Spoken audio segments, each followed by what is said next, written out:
जय विष्णु भगवान भक्तों, आपके घर में भी रोज झगड़े, तनाव या अशांति रहती है तो इस कहानी को अंत तक जरूर सुनिए। कहा जाता है कि भगवान सबसे पहले इंसान का व्यवहार देखते हैं, उसके बाद उसकी पूजा। लेकिन ऐसी कौन सी आदत है जो घर की शांति को धीरे धीरे खत्म कर देती है? इस कहानी का आखिरी संदेश आपकी सोच बदल सकता है। एक छोटे से गांव में रघुनाथ नाम का एक धनी व्यापारी रहता था। उसके पास धन, बड़ा मकान और हर सुविधा थी।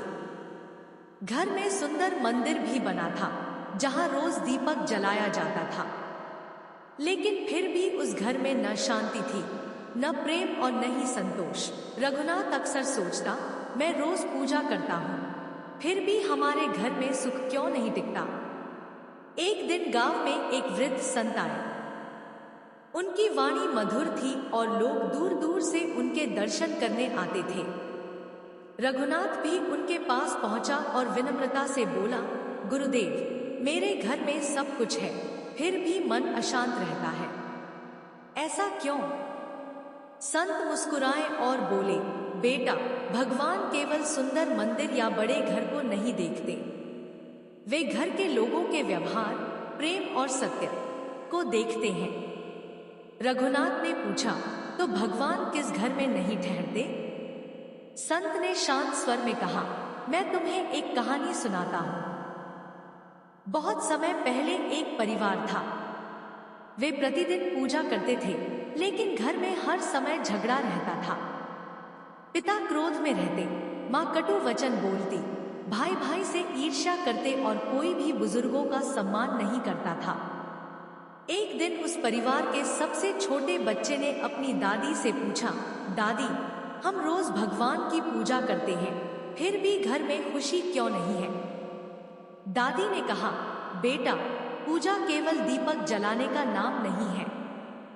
पूजा तो अपने व्यवहार को भी उजाला देने का नाम है। समय बीतता गया, लेकिन परिवार ने अपनी आदतें नहीं बदली। वे बाहर तो धार्मिक दिखते थे, पर घर के भीतर कठोर शब्द बोलते, एक दूसरे की भावनाओं को ठेस पहुंचाते और किसी की मदद करने से बचते। फिर एक दिन गांव के एक ज्ञानी संत वहां आए।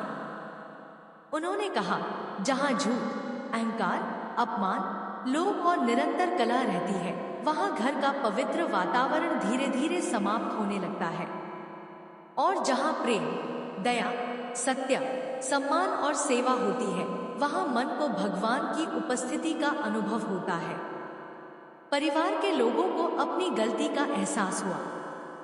उन्होंने उसी दिन से एक संकल्प लिया। उन्होंने तय किया कि अब किसी से कटु भाषा में बात नहीं करेंगे, माता पिता का सम्मान करेंगे, घर आने वाले अतिथि का आदर करेंगे। जो भी भोजन बनेगा, उसमें से थोड़ा भाग जरूरतमंद की सहायता के लिए अलग रखेंगे। और सबसे महत्वपूर्ण, वे केवल पूजा ही नहीं करेंगे, बल्कि पूजा के संदेश को अपने व्यवहार में भी उतारेंगे। धीरे धीरे घर का वातावरण बदलने लगा। जहां पहले हर दिन तनाव रहता था, वहां अब मुस्कान दिखाई देने लगी। परिवार साथ बैठकर भोजन करने लगा। बच्चे अपने बड़ों का आदर करने लगे। पड़ोसी भी कहने लगे, इस घर में कितना सुंदर परिवर्तन आ गया है। संत ने मुस्कुराकर कहा, याद रखो, भगवान को किसी महल की आवश्यकता नहीं होती। प्रेम, सत्य, करुणा और विनम्रता से भरा हृदय ही उनका सबसे प्रिय स्थान है। रघुनाथ की आंखों में आंसू आ गए।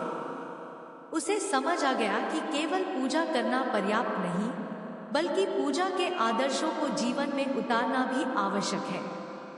उस दिन के बाद उसने अपने परिवार के साथ मिलकर घर का वातावरण बदलना शुरू किया। उसने कर्मचारियों से सम्मानपूर्वक बात करना शुरू किया, माता पिता की सेवा की, जरूरतमंदों की सहायता की।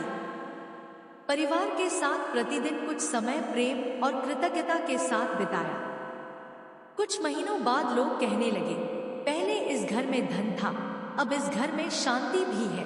कहते हैं, जब घर में सत्य बोला जाता है, जब बड़ों का सम्मान होता है, जब छोटे प्रेम पाते हैं, जब क्रोध की जगह क्षमा और स्वार्थ की जगह सेवा आती है, तब वही घर सबसे सुंदर बन जाता है।